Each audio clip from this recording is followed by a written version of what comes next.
अब इस्लामाबाद की इंतजामिया ने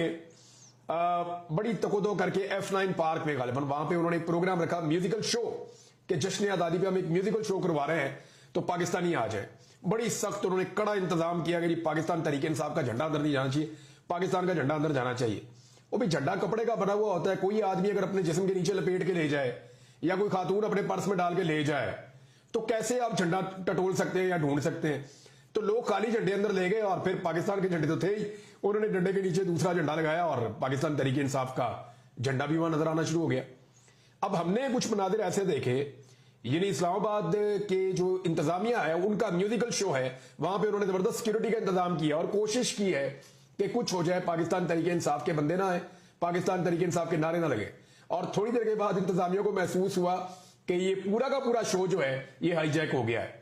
और यहां पे अब पाकिस्तान तहरीक इंसाफ के अलावा कुछ और मौजूद नहीं है। तहरीक इंसाफ के झंडे थे, इमरान खान साहब के नारे थे, कैदी नंबर 804 के नारे लग रहे थे,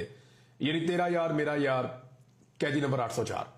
फिर एक और वो नारा लगाते होते हैं, अब वो भी मैं सुन रहा था, उसमें वो कहते हैं जी कि ना वो बागी ना गद्दार, कैदी नंबर 804।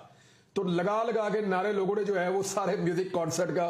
इंतजामिया की सारी कारकर्दगी का बेड़ा गर्क करके रख दिया और वहां पे 804 नंबर कैदी के नारे लग रहे थे।